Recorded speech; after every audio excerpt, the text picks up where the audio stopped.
Hi, welcome to this month's episode of Xero Now. I'm Joe Salvati. This month, it's all about communication, probably the most important thing in life, as well as working with your business and your clients. We have some great discussions for you today, focusing on how to communicate better with your team and your staff, and how accountants and bookkeepers can use their quality communication to help both themselves and their clients. We're having some really interesting discussions, so let's go ahead and get started.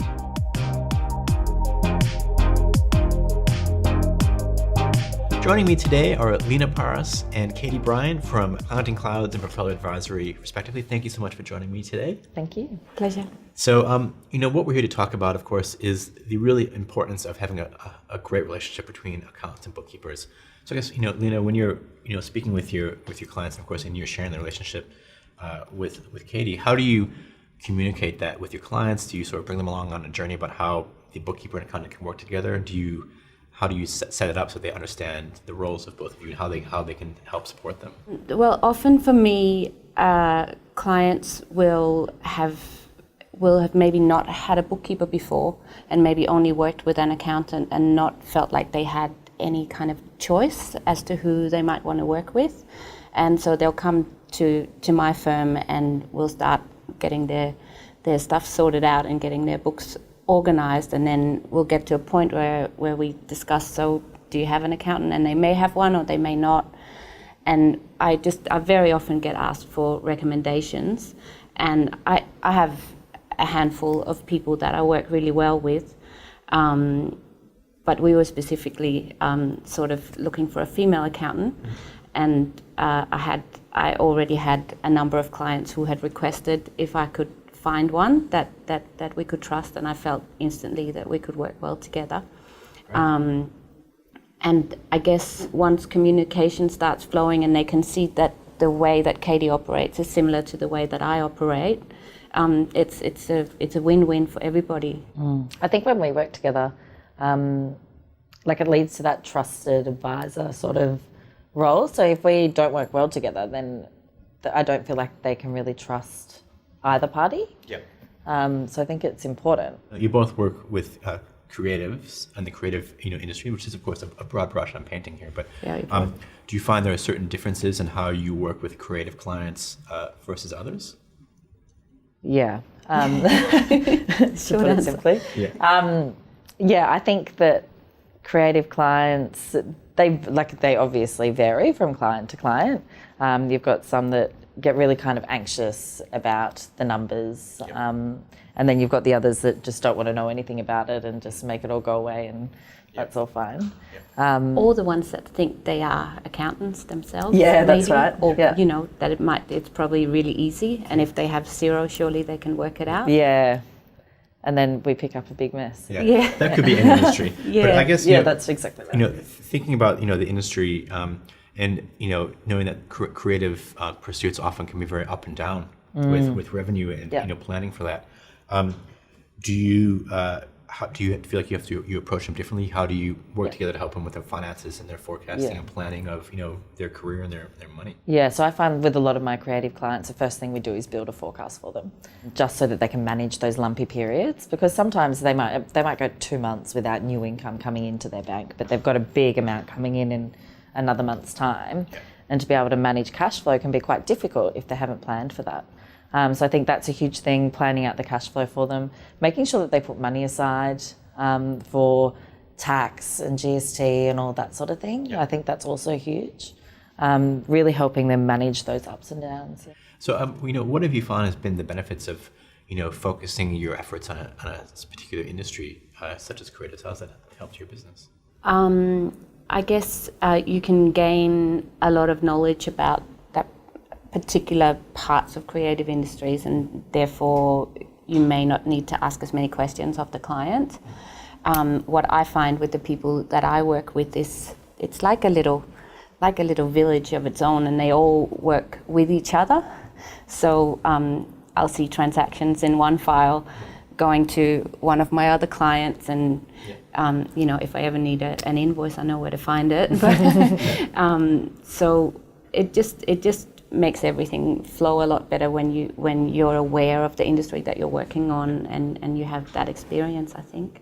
I'd be really interested to hear if there's certain things about Xero that you use specifically, or if you approach using Xero differently with your creative clients. Lena, any suggestions?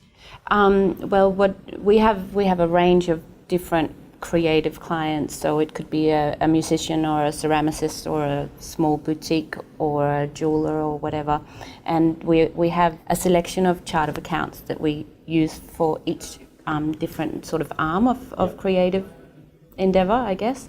That we can then obviously sort of customize to that particular client.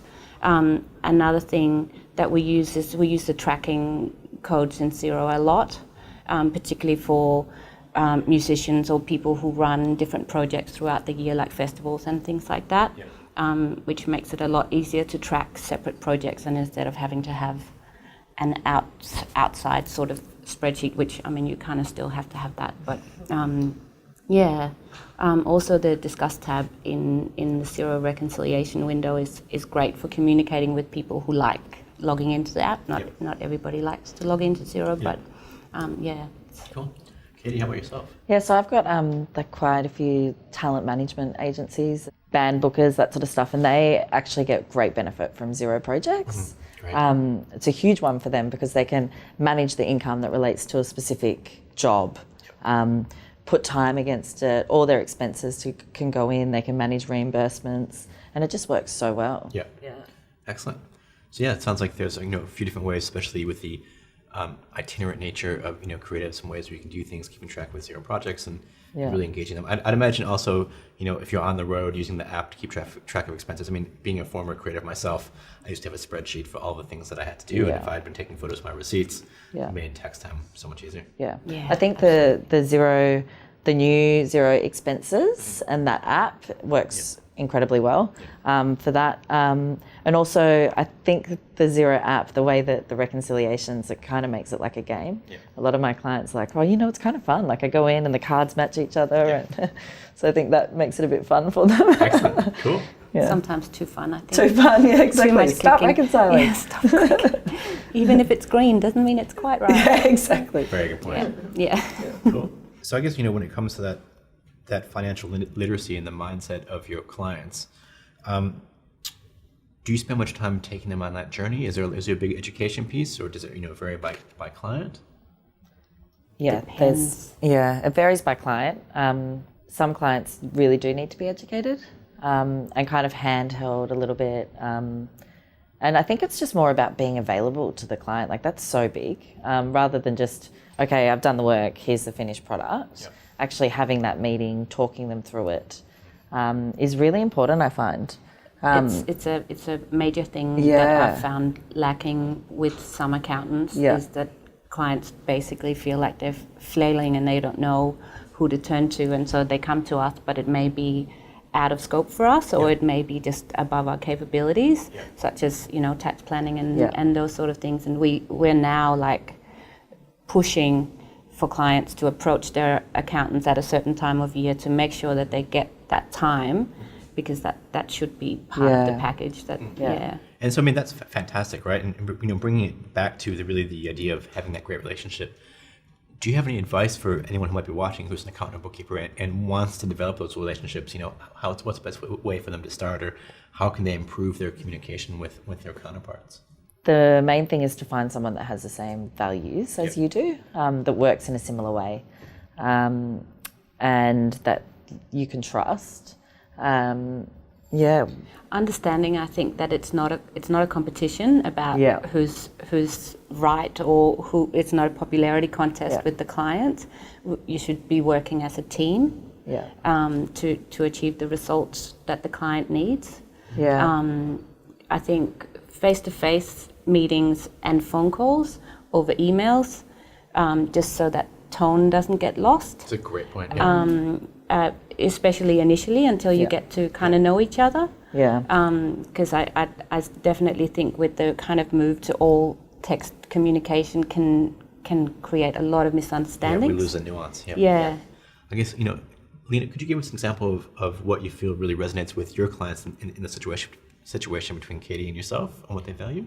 I guess it's a bit of a a softer way of communicating with the clients.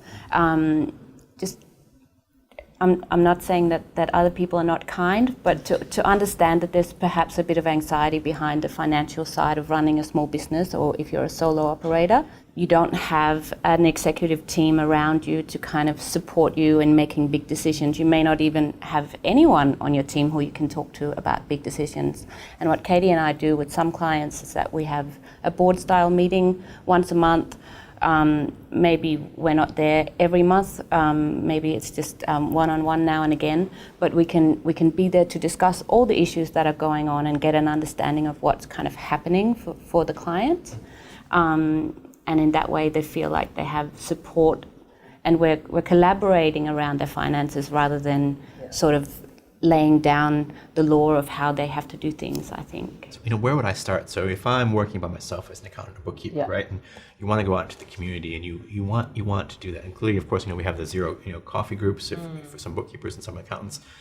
How would you get started? When you both met at, coincidentally, completely. Where would be like one thing each of you would recommend to do to sort of start down that path? You can always use the internet to research, but then that means a lot of coffee dates to try and see whether you do have a fit with that person.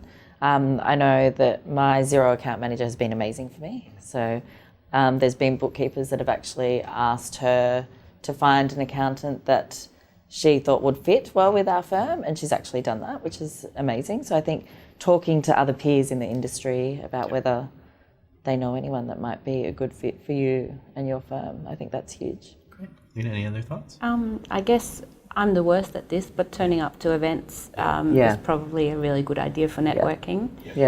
I've been really lucky that a lot of word of mouth amongst my clients, and then several accountants that recommend us to clients. But I would say if you're starting out from nothing, definitely turning up to events and meeting people. Yeah. Go to conferences. Great. So cool. So when I hear from that, another great one is speak to your Xero account manager. They have a large breadth of people, that they work with, and they can, I'm sure, find someone who might be a good fit for at least, minimizing your coffee dates to go on and have a higher chance of success. Great. Well, Katie and Lena, thank you so much for joining me. It's been a very interesting conversation. Pleasure. Thanks.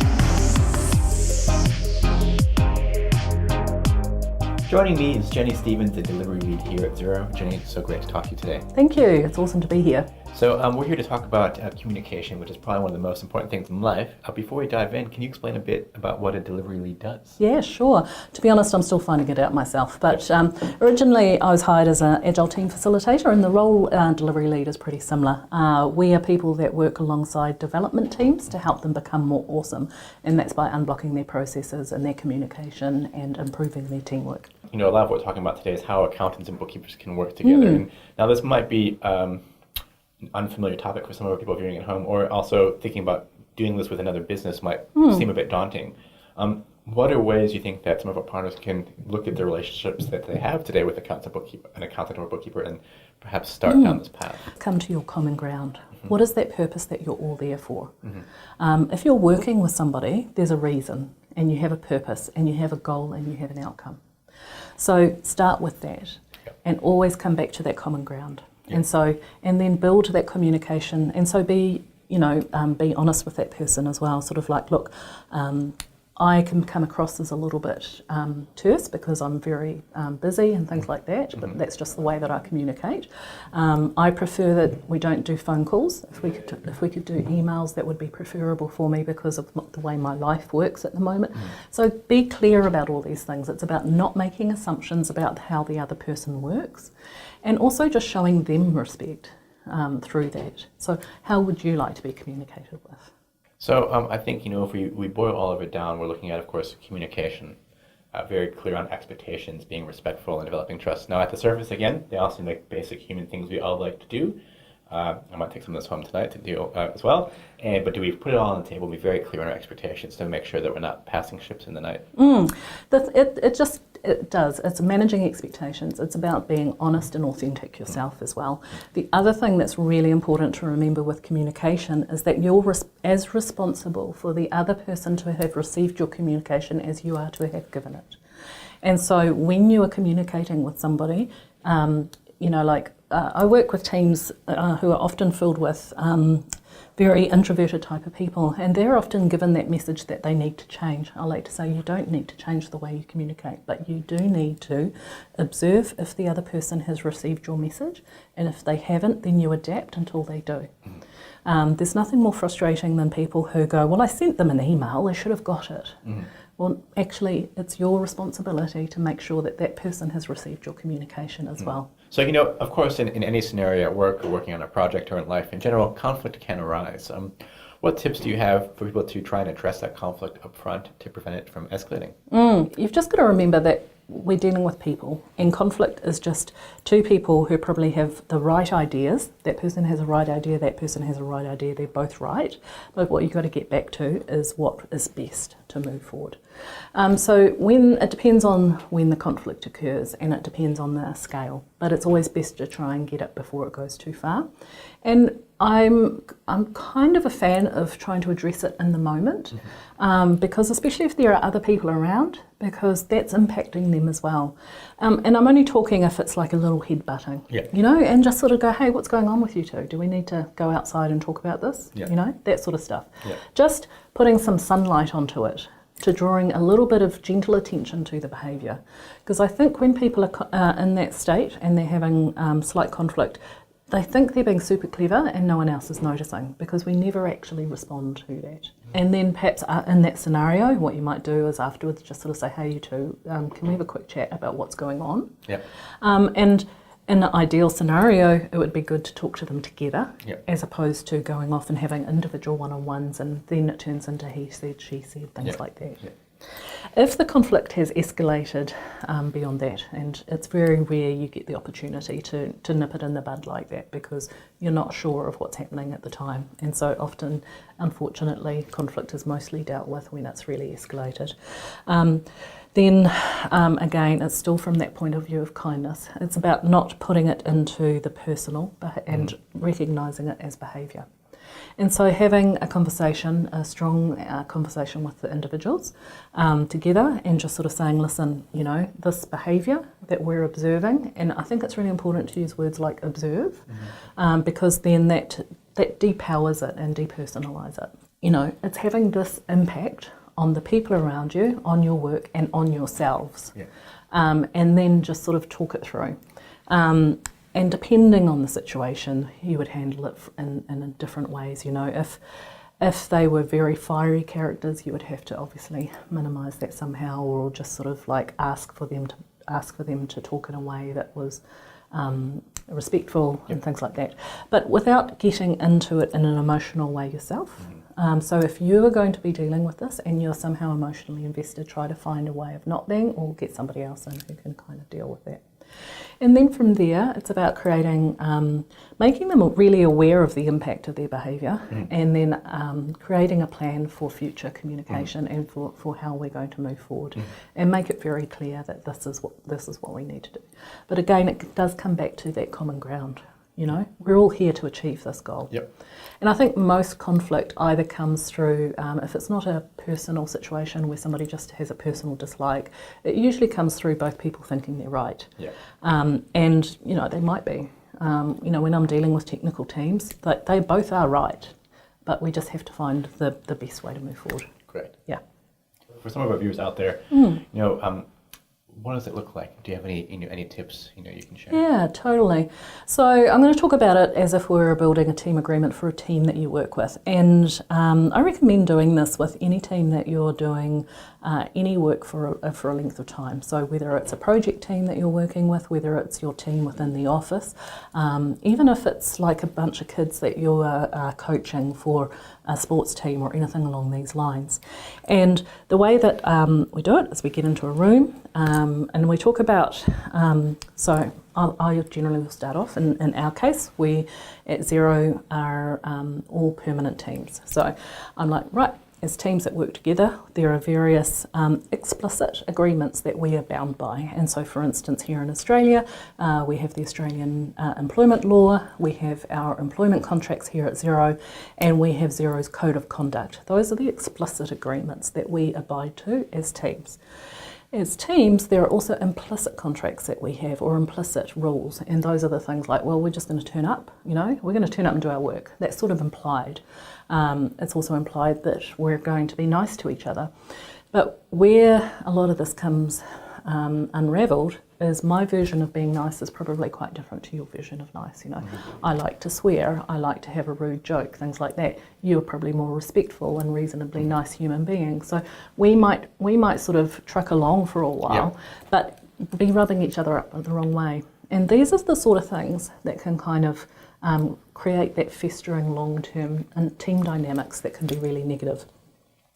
So I explained that this is what we're doing. We're going to talk about who we are as part of this team, what we bring, what we believe in, what we value, and what we are looking forward to getting out of this team. So I'll give them some examples, I might start off, okay, so, and your examples will depend on where this team is at. If this is a brand new team, you've never worked with them, you might sort of say, you might give some examples, like don't be too leading with them, but give them like, okay, so how do we feel about punctuality, and have a discussion around that, because there are some people who genuinely think it's fine to be 10 minutes late, and there are some people who just will not pay attention through a meeting because they're angry that people turned up 10 minutes late. So have those sorts of discussions there. And one thing that's really important to know about building this team agreement is that it's the discussions that are the most important thing. Not so much what you come out with as far as the team agreement comes up with.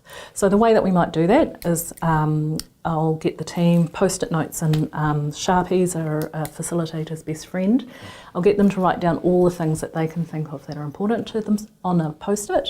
Then we'll put them up on the wall, they'll talk to it, we might group them, and then we start to find different groups that are ready for talking. And you can sort of see which are the most important ones, and then we'll start looking at that.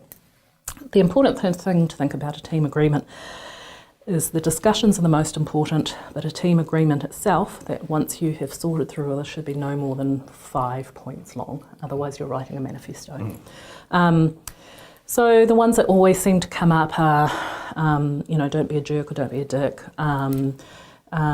team building exercises are important, all those sorts of things. So the next thing is to go, cool, what's important to you about this? What do you think is going to happen?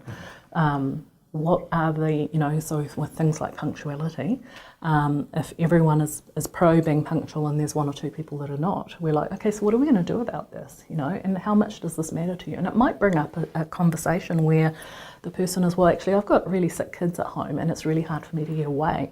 Then the team will go, okay, well, let's make our stand-ups or our first meetings of the day at 9:30. So this is where the power of building that team, it's removing assumptions, it's bringing in the humanness, and it's creating that common ground and people getting to know each other a bit better. Well, Jenny, thank you so much for sharing your tips with us. It's really great to try and continue to encourage everyone just to communicate and help us all work together better as teams. Absolutely. Thank you for having me. That's it for the final episode for 2018 of Xero Now. Be sure to register for the Xero Roadshow, and we'll catch you in the new year.